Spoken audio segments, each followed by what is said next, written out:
On this week's episode, it's another edition of My Portugal, and I'm joined by Danny and Vinnet, a couple from the US who found and bought a home here in Portugal, sight unseen. We discuss, amongst other things, the process of buying a house remotely, and after finally setting foot in Portugal, after buying the house, if it was everything they thought it would be. Welcome back, or welcome to another episode of Portugal the Simple Life, and I'm delighted. It's so much fun. This is such an honor for me to be joined by clients and now friends. It's another edition of My Portugal. Danny and Vinnet, welcome, and thanks for being on the podcast. Thanks, Dylan. It's great. Dylan. Great to see you. Great to see you. How are you guys? Are you missing Portugal? Yes. Big time. Yeah. Yeah. Whenever we're away, we're missing it. Awesome. Okay. Danny and Vinnet, just give us a little bit of an introduction about the two of you. Maybe Vinnet, you can go first. Okay. My name is Vinnet Weintraub. I'm 62 years old. Years young. Danny and I, we worked together for 27 years. I manage our law firm. And I dabble in real estate investing. And Vinette's born in Jamaica, so she's originally Jamaican. Yama. Awesome. Okay. Yeah. Danny, tell us about you. Sure. So Vinette and I have been married for 27 years. I'm a bankruptcy attorney, insolvency attorney in Los Angeles. We've had our own firm together for 25, 26 years now. Two great kids, Sam, who's 25, and Shayna, who is 22. And I think those are the highlights. Yeah. Have a couple of hobbies. Primarily, first and foremost, I'm going to have to find some cigar smokers, some fellow cigar smokers and bourbon drinkers in Portugal. Great. I can help you with the cigar. I can help you with the cigars. I can't help you with the bourbon. Well, I like a bit of bourbon, but I'll turn you on to something else called aguardente. It's like a Portuguese version of a good whiskey or a brandy, actually. It's called aguardente, and it's very, very good. So next time you're out here, we'll have to try. You have to give that a try. You won't have to twist my arm too hard. Good stuff. Okay, let's talk about you guys in Portugal. And we're going to just go sort of through the journey that you guys have been on, because it's a little bit different to most people, but something that I think a lot of people have been going through because of COVID and what's happened in the world. But just maybe start off telling us about your relationship with Portugal. How did it start? Take us to the beginning. So the beginning really starts with Vinette and I have been thinking about where we wanted to retire for many years. So we've been doing online research for probably 10 years. And of course, as everybody knows who's dabbled in this, Portugal comes up in the top 3, usually number 1 on every list, from Forbes to sort of random websites. And there's a lot of reasons for that, which we can get into, but keeping to the question. So Vinette and I have been looking at this for quite a while. We've also we looked at other countries and investigated other countries. We thought about Costa Rica. We thought about Panama. We thought about Jamaica. And then we had a little pivot because we went for our anniversary in our 24th anniversary. We went to Spain, and we were in Spain for 3 weeks, and we fell in love with Madrid. I mean, we really just found it to be such a elegant, beautiful, friendly, interesting city, and we really started focusing in on Spain. And our plan was to get an apartment in a couple of different Spanish cities and see how we liked living in Spain. And we had a trip planned to Portugal, and then COVID hit. So because Portugal was always on the radar, we always needed to visit. We had never visited Portugal. So COVID hits. We've all got a lot of time at home. What do? We're watching Netflix and we're on YouTube. And we decided to do kind of online research about Portugal. And we came across a really great website, which we've talked about, Dylan, in addition to yours. But there's also Our Rich Journey with Aman and Christina. And, they've got a lot of really useful information. And it's not a travel log. It's much more factual. And they actually had a podcast comparing retirement in Spain versus retirement in Portugal. And they had spent time in both. To our surprise, almost all the factors really favored Portugal. And they had data to back up what they were saying. So Vinnet and I really then started focusing much more on Portugal. We learned about the Silver Coast from a friend, which we really didn't know of. All right. And then the Silver Coast led us to you. We began looking at properties with you online, and looking at different cities. And we fell in love with São Martinho, and a particular project that you showed us. I remember you telling us, I remember having a conversation in which I said, Dylan, oh my God, this looks perfect. I think I actually may want to buy 2 properties up there. Hopefully one day we'll have grandkids and they'd come and stay for long periods of time. And you said, Danny, I'm sorry, there's only one left. And it wasn't the typical broker hard sell, like, no, because there really was only one left. And you said, if you really love this property, I think you guys have to move on it quickly. And so we did. So we actually bought a vacant lot, and we're going to be building a house on a property that we had never seen in a country that we had never visited. So we have a guardian angel for sure, but we've also got really good instincts, and we do our research and our homework. And we're really, really lucky to meet you. Amazing. I mean, this is exciting because this is kind of how it all started. This all started with us having a Zoom call. And now here you are talking about this journey. And the part that is fascinating for me is the fact that when I met you, the two of you on the beachfront in São Martinho de Porto, it was the first time you had been to São Martinho de Porto after buying a plot and a house in São Martinho de Porto. So that was like super exciting. But I mean, Vinnet, let's just jump back a bit because I want to get into sort of all the process and how this all happened step by step. But what were some of the things for you that appealed to you about Portugal in your research and the things that you were looking at? What were those things that you thought, okay, this makes sense for us, for me, for us as a family? For me, it was a big one was the medical. I have some medical history that requires great medical care.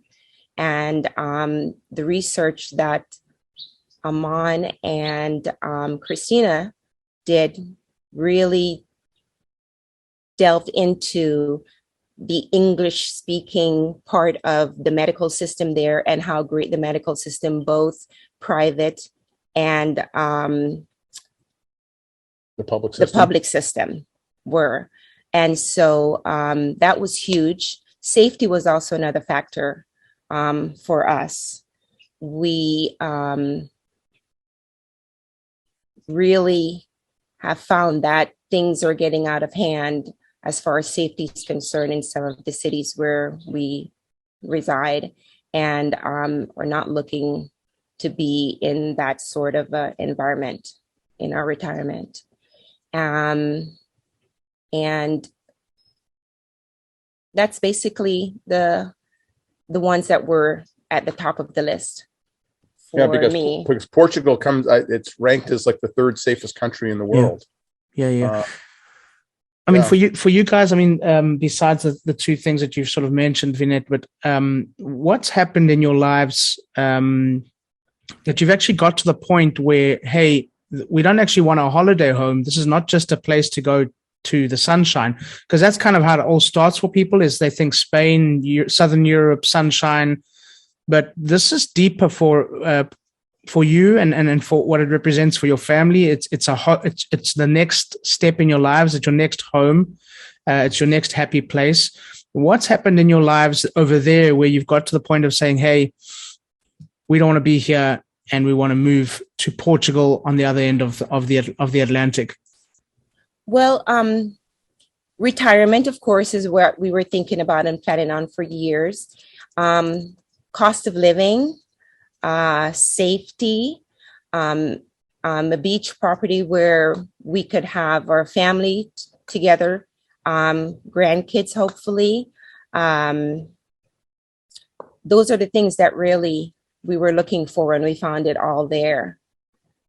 Yeah, and people are just so friendly, right? We found that people, Yeah, after so, we visited, yeah, yeah, definitely. yeah, and the idea that we can travel Europe and it's everything is so close from California, it seems quite far, but Portugal is such a wonderful launching place to go all over Europe and travel and visit new places.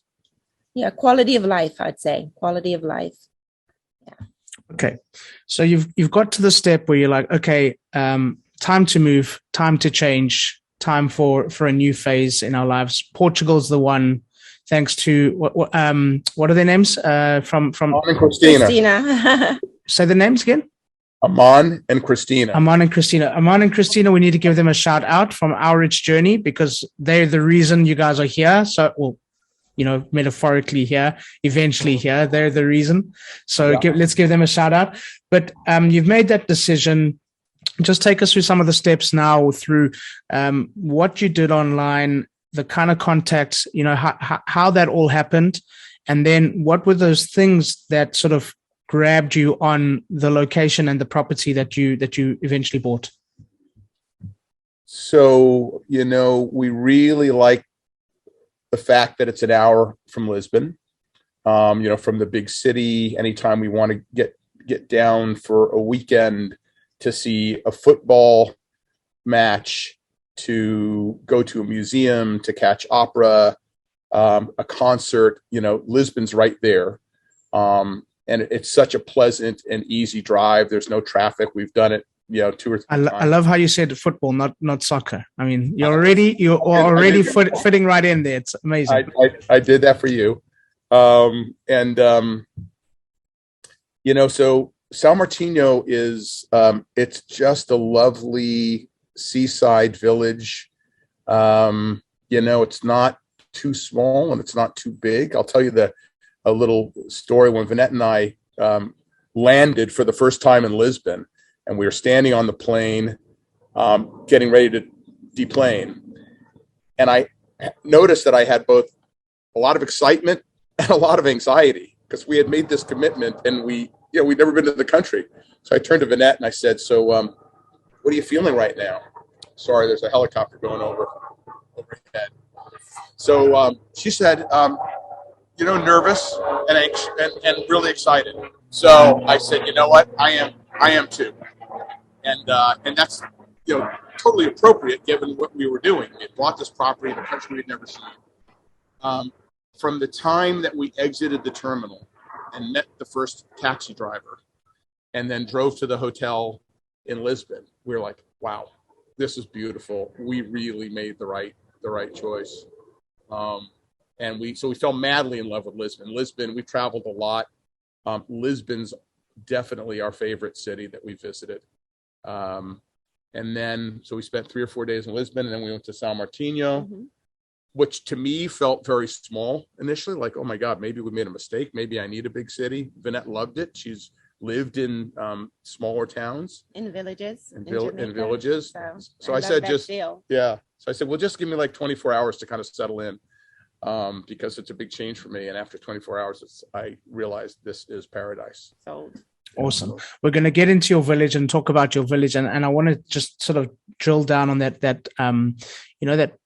arriving to the town and to the plot and everything after doing so much of it online, doing so much research online.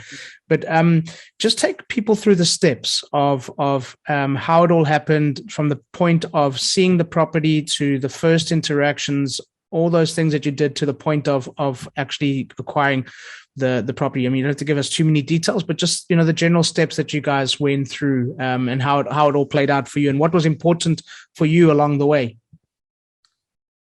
Oh, it's a great question. We sort of, zooming out, we landed on Portugal as the place that we really wanted to investigate and probably retire to. The Silver Coast, particularly. Then we learned of the Silver Coast and started exploring towns on the Silver Coast online. It's really amazing what you can find online if you're willing to put in the time. You know, you can watch YouTubes about just about any city in Portugal, or probably any city in the world, and get lots of different perspectives.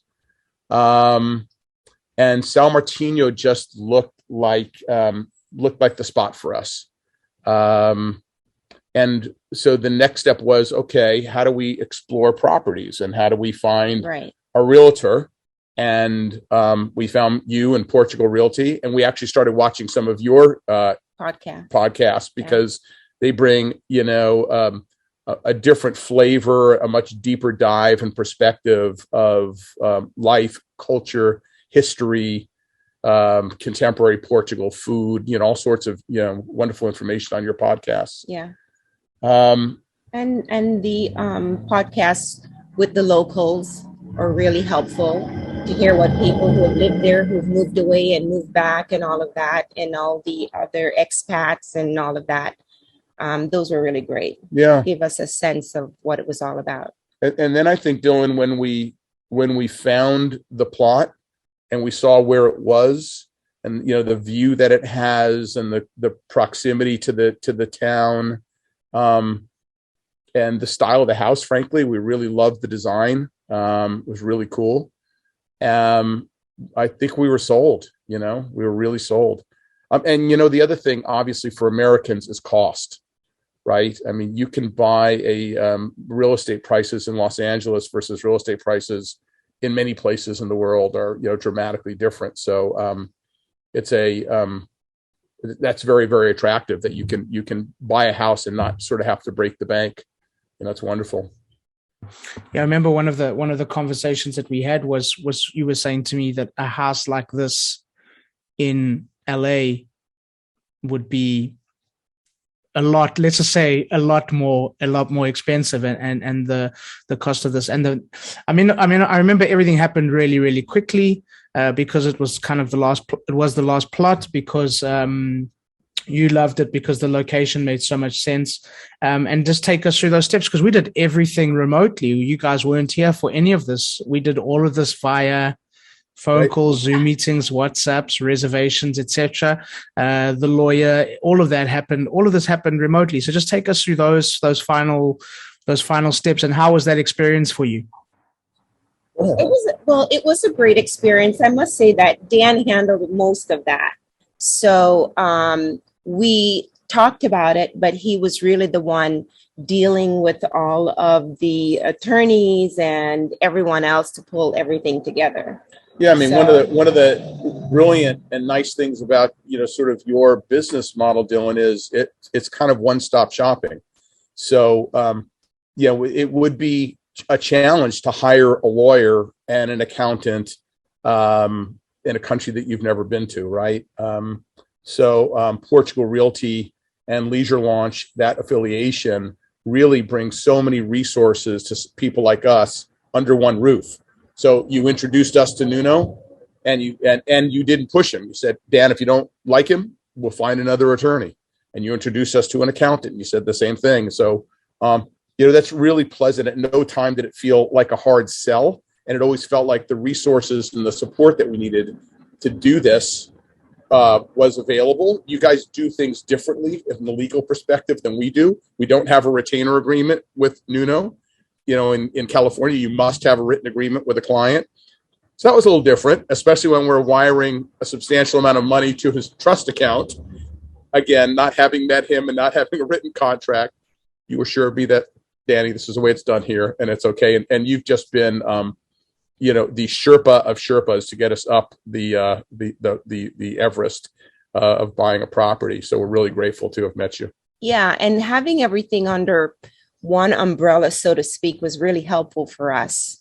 Not having to go out and find different people to handle certain things. Right. I will come in, of course, into this. Dan took the first portion, and now that the house is being built, I will come in on that end with the design and the decoration and all of that.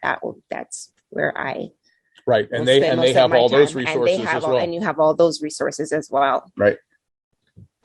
Awesome. So it was just easy, Dylan. I just say the truth of the matter is it was easy, and we can't stop talking about it, especially me, to our friends. The only hard part about this is leaving good friends, right, that we have here. Sure. I'm trying to get as many of them to move overseas to Portugal as possible. And family, because our kids are still here, so that's a tough part. Yeah, we're trying to get them to move as well. Yeah. Well, you've got a nice place for them to come and visit. That's for sure. Vinnet, you mentioned, we've gone through sort of the boring stuff, the legalities and transferring large sums of money and all of these things. I have to reiterate, this was all done without you guys setting foot on the plot in the village. It was just country. in the country. Incredible. And Danny, you'd been to the country only in the 80s the last time, and it was I was in Portugal in 1983.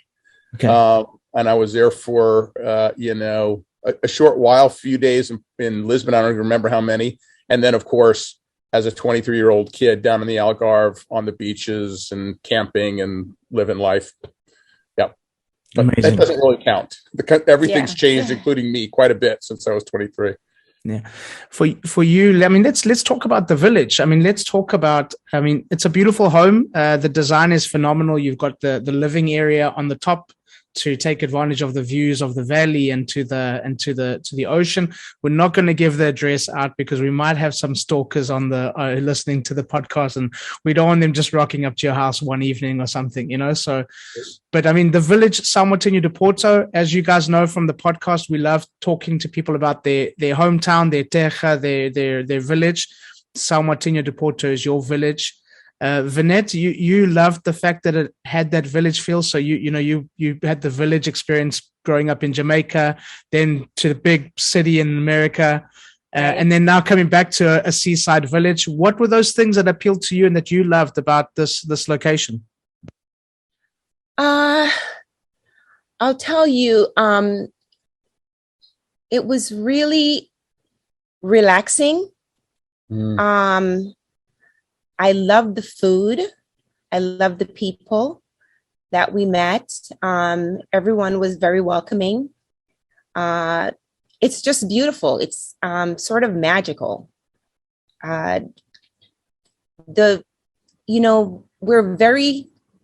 Stress is a huge word that we use here all the time. It just melts away when you're there. It literally melts away. So just walking or eating, the wine is amazing.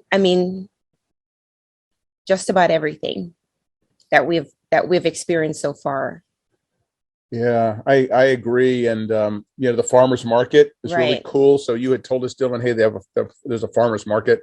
So in our experience, what that means is a series of sort of these almost like tents that are set up once or twice a week in an area in Southern California. And fresh produce is brought in. So that's kind of what we had in mind. But in São Martinho, there's actually a building which is permanent, and local farmers bring in their produce and the fishermen are bringing in fish. And it's just, wow, that's really, really cool. The thought that you can just walk, a short while from your home and pop in and grab some things to cook for dinner, put together a salad. The fruit is amazing. I haven't had blueberries that tasted like that since I was a kid.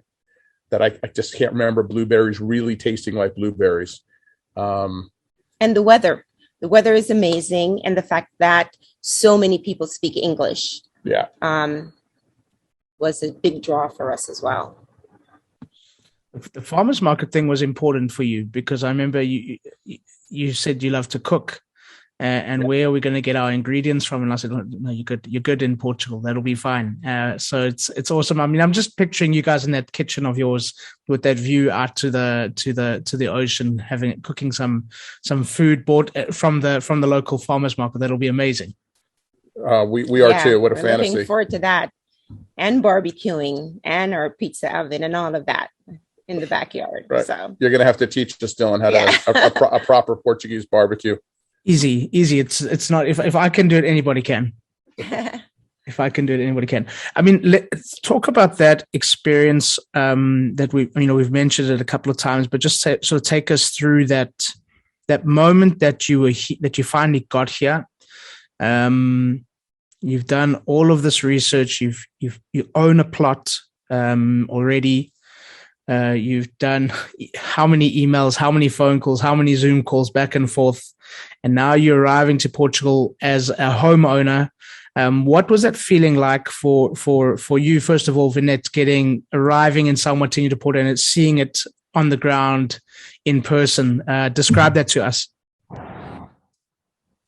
I don't know what the best word to use. It felt like home. It felt like home. It was comfortable. It was wonderful. It was inviting. I'm at a loss for words. Everything just fits. It really fits. Yeah. And standing on, your plot, your sort of piece of dirt on the other side of the world was just a really great feeling. It's like, wow, we own this and we're building a home here and we're building a life here. It's exciting, and everything about it feels pretty easy. I have to say that. Learning Portuguese, not so easy. But as Vinnet said, really everyone speaks English. And in fact, we've met many Portuguese who use American sort of idioms. It's very, very easy to make this transition and to assimilate. Yes, yeah, absolutely. and we just can't wait till the home's completed and we can move over. Yeah, me too.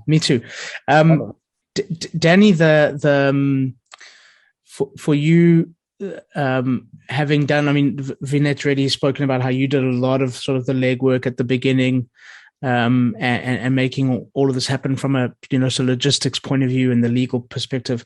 How did it compare? Seeing all of these things, looking at plans, looking at pictures, looking at photos, looking at drone images, and then finally sort of standing there. I know you mentioned the first time you kind of were a bit nervous because you thought it might be a bit small, but after you'd spent some time.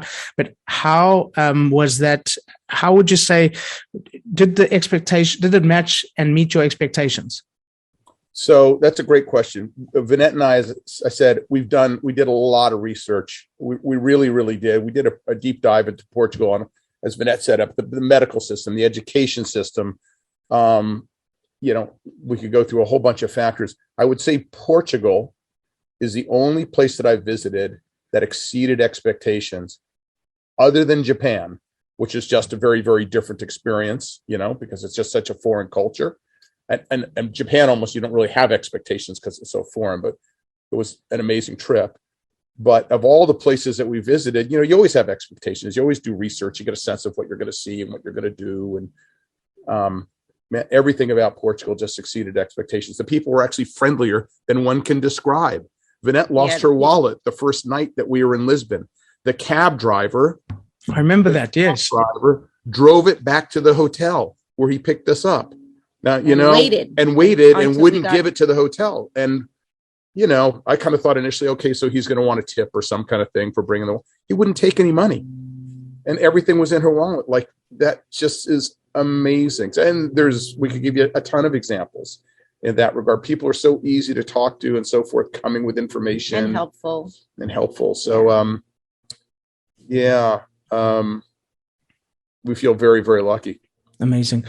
Vinnet, what are you most excited about for your new life in Portugal? What are you looking forward to doing and making happen? I'm looking forward to designing the home, picking out all the pieces and all the finishes and all of that. So I'm looking forward to that. That's exciting for me.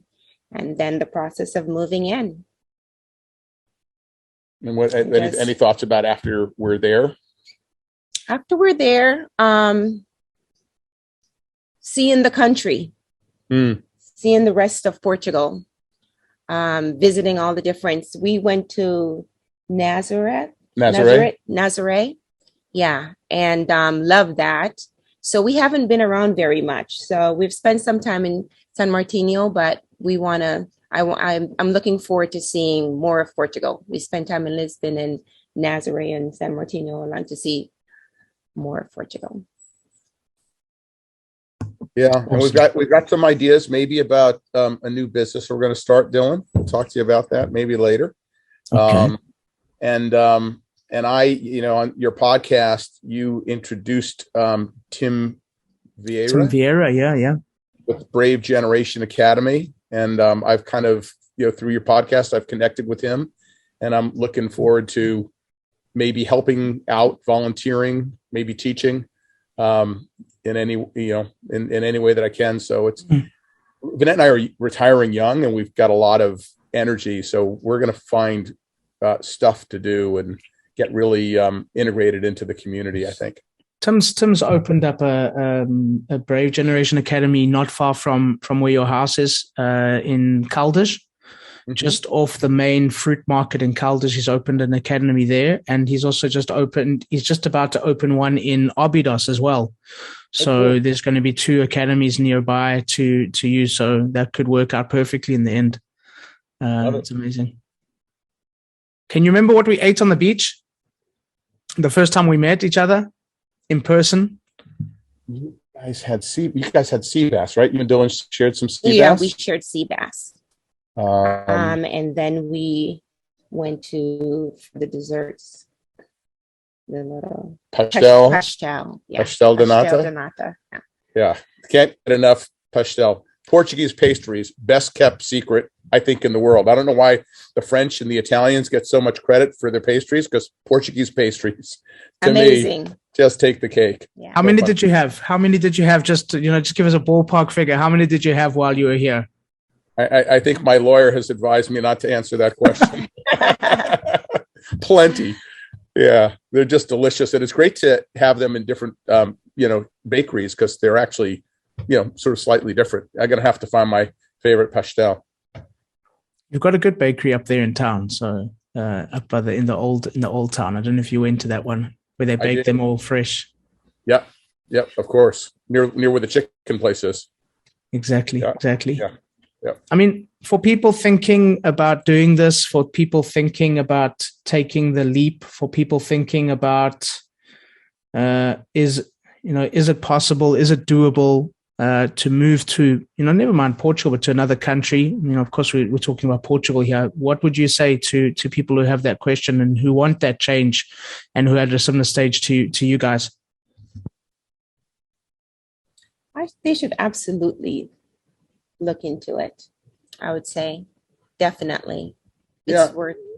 Yeah, I mean, I think it's a daunting prospect to move in some ways, to move to a different country with a different culture. Western Europe is not so different from America in a lot of ways. So for Americans, I'm speaking specifically to, I think it's relatively easy. It's really kind of a question of what you want. It's significantly less expensive, which is obviously attractive when you're no longer working and really making money. As we've talked about, the ability to communicate with people it's seamless. Everybody speaks English, and everybody's helpful, and we're eager to try to learn to speak Portuguese. So we're going to definitely make that effort. I think people should look into it if you're young, if you're in your, I don't know, you've got young kids. Visit. I would think about visiting and maybe thinking about moving to Portugal, because the education's great. The public health and private health systems are great. Education is great. And, it's where do you want to make your life? And there's a lot of things about America that are tough now, and acrimony politically and so forth, and there's just none of that in Portugal. It's so peaceful. I'm sure there's you have your own political issues, but it's everybody seems so much more on the same page in terms of responding to COVID, as an example. Yeah. So it's, I would encourage people to look into it. Not too many people, and no one to look into São Martinho, by the way. Yeah, this conversation never happened. You've mentioned it a couple of times, feeling so welcome, and you spoke about the story with the taxi driver, and for you guys always feeling like you could walk into any place and feel welcome, and that people were happy that you were here. Would you say that was something that surprised you the most about Portugal, was how the people? I think that's probably one of the most pleasant things and the things that make you feel so home. It comes up a lot in conversations, but would you say that was one of the things that surprised you the most, was the people and the warmth and the welcoming nature of the Portuguese people? Absolutely. Definitely. Waitresses, you can ask anyone any questions. They're helpful. They'll tell you anything you want to know about the country or the city or the village, or where there's the younger waitresses, where they're studying, what they plan to do, how much they love their village or the country in general. Yeah, definitely. The people are amazing. Yeah. So much so that since I've come home, I've Vinnet and I've talked about, and I've talked with my friends about, and our son Sam, who's really kind of a history buff. Like, why is it that the Portuguese people are so friendly? This doesn't happen by accident. And Sam came with us on one of our trips and just loved it.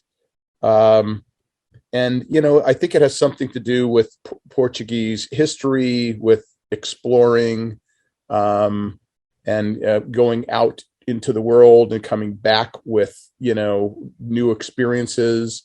I think the immigration from Africa. I mean, Portugal is the most diverse place that we've visited. It's more diverse than Los Angeles. There's no sense of segregation, right? That it's not like groups hanging out with groups. It's very, very, very, very welcoming, sort of in all respects in that way. And so it's interesting. It's an interesting question why Portuguese people are the way that they are, because it's true. It's not a myth or just something that people say. It's real. That's so funny. I mean, you guys watch the podcast, and it's when you ask Portuguese people why, they don't actually know how to answer the question, because it's just part of the DNA. It's really, really, they don't know how to answer the question. That they've got the guesses and there's the historical pointers, but it's for them, it's just how they are, and it's part of the culture. And I'm glad that you guys have had the chance to experience that firsthand. So and you will even more as you go along. So that's exciting. Right. We check into our hotel, and the woman behind the desk in Lisbon spent at least 10 minutes talking to us, and it was just wonderful. She was, what do you want to do? Where do you want to go? And we're having this really warm, like we've known each other our whole lives conversation. And I found that that's really great, except when you're the second person online. Yeah, it's a problem. Or the third. It's a problem. It's a problem. Exactly. Yeah. Another thing is, for me with Portugal, I'm Jamaican, and we eat a lot of salted codfish. And I found out that that's huge in Portugal. So it's the fish, it's the fish. So it's perfect. Prepared there. Yeah. It's one of our main dishes that we do in Jamaica is the salted codfish with ackee, which is our national fruit. And so I'm ready to try all the different dishes there in Portugal. We have more than 350 dishes, apparently. Apparently, there's a different bacalhau dish for every day of the year. Yeah. Wow. There you I have to learn to pronounce it bacalhau, right? Bacalhau. Awesome. I've loved reminiscing, and I've loved remembering how this all unfolded and how this happened for you guys. And I'm looking forward to seeing you again in Portugal. But before we go, one thing that you want people to remember and take away from our conversation. Vinnet first, ladies first. Remember from about Portugal. Portugal is magical, simply magical. Yeah, and I would say I was going in the same direction. It is still paradise, and I hope it remains that way forever. It's just lovely. Wonderful. Just what resource? I mean, what online resource and places, sites, channels that you would send people to who want to start this journey and find out more about Portugal? So certainly your podcast, Portugal, the Simple Life, for sure. And Our Rich Journey, I think are two very good places to start. Another one is we saw an episode of Somebody Please Feed Phil on Lisbon. It was amazing. So it's a show on Netflix called Will Somebody Please Feed Phil?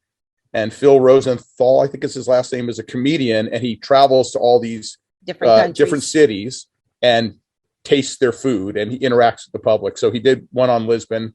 Awesome. And we visited several of the restaurants. They were all great. They were all great. And that was fun. That was fun for us. Yeah. So, that gives you a little taste of. Yeah, and I think that the governmental sites are also pretty good. If you want to get educated on what the various visa programs are and tax programs are, there's lots of good material available. There are Facebook groups for expats, which are very, very easy to find. Americans living in Portugal, expats in Portugal, and lots of really good information there. And, one of the things we didn't touch on is how the government has really made it very easy for foreigners to relocate to Portugal. So that's pretty cool. Amazing. Okay. Last question, Danny and Vinnet. And it's a question we ask all of our guests who do the My Portugal series. Danny and Vinnet, what makes this Portugal your Portugal? Vinnet, you can go first. The people. That's really important to me. Feeling welcome, feeling a part of. So, the welcoming, wonderful people of Portugal. Beautiful. And for me, I'm looking to the peace and serenity, quiet, calm, and slower paced. I think Portuguese people, at least compared to Americans, have different priorities. I think the priorities of family and friends is the right priority. So many of us here in America are just working constantly and don't. I think Vinnet and I don't do this, but a lot of folks really don't make it a priority. But in Portugal, everybody seems to have that priority: friends and family first, and then. Work is in there as well, but friends and family count most. The way of life, the way of life. Awesome. I've loved this conversation. Thank you for being on the podcast. It's been a pleasure. You're welcome, Dylan. It's been great. Look forward to seeing you in person again. We're coming, I think, in March, something around there, February, March. I'll be around. I'll be here. Bacalhau is on the menu. Yeah. Bacalhau. And you have to try the aguardente. You have to try the aguardente, the brandy. I'm ready, and I'll bring you a cigar. Awesome. Okay. Guys, thank you so much. And for now, I'm going to let you call it. It's a wrap. That's a wrap.